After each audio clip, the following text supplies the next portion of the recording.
La guerre en Syrie entre dans sa 9e année. La situation humanitaire se détériore. Plus de 11 millions de Syriens ont besoin d'aide. C'est dans ce contexte que s'ouvre à Bruxelles la 3e conférence internationale des donateurs pour la Syrie, organisée par l'Union européenne et les Nations unies. C'est un dessin en plein cœur du quartier européen à Bruxelles. C'est celui d'une jeune Syrienne. Il est là pour rappeler que 4 millions d'enfants n'ont connu que la guerre dans leur pays. Il s'agit ainsi d'interpeller les participants à la conférence internationale des donateurs pour la Syrie.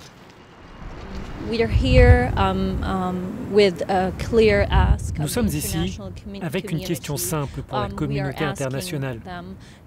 Nous lui demandons de se réengager pour aider les enfants qui souffrent de ce conflit et d'engager autant de moyens que l'année dernière et de venir en aide à des pays comme la Jordanie, le Liban et la Turquie qui accueillent des millions de familles et d'enfants et de soutenir les engagements humanitaires en Syrie. Astrid Nissen travaille auprès de la Croix-Rouge à Beyrouth. Elle espère que cette conférence permettra à la communauté internationale de prendre conscience de la détresse des Syriens. La situation est désastreuse. C'est toujours l'une des plus graves crises humanitaires au monde, en particulier en matière de déplacement de population. Il y a toujours plus de 6 millions de déplacés à l'intérieur du pays et 5 millions de personnes qui vivent dans les pays voisins. Sont-ils en sécurité? Il y a des mines qui ne sont pas détectées. Il y a un manque d'accès aux services élémentaires comme la santé, l'éducation, l'eau.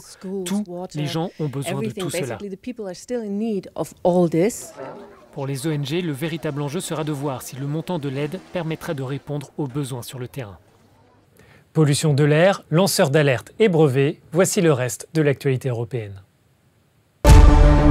La pollution de l'air tue davantage que la cigarette. Une nouvelle étude publiée mardi estime que la pollution atmosphérique a engendré en 2015 plus de 8 millions de décès supplémentaires à travers le monde. Fumer aurait coûté la vie à près de 7 millions de personnes la même année selon les chercheurs.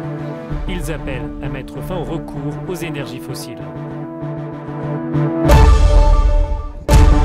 Les institutions européennes sont parvenues à un accord pour protéger les lanceurs d'alerte dans l'ensemble de l'Union. Le compromis entre le Parlement européen et les États membres prévoit de garantir la sécurité et la confidentialité de ceux qui sont en mesure de révéler des infractions allant de la fraude fiscale à la protection de l'environnement et de la santé publique. Il s'agit aussi de protéger les lanceurs d'alerte contre toute représailles. L'entreprise Siemens est la société qui a déposé le plus de brevets en 2018 auprès de l'Office européen des brevets. Avec un peu moins de 2500 demandes, le groupe allemand devance le chinois Huawei et le coréen Samsung. Selon l'établissement européen, les dépôts de dossiers ont progressé de 4,6% l'année dernière par rapport à 2017. Les États-Unis restent le premier pays déposant devant l'Allemagne, le Japon et la France.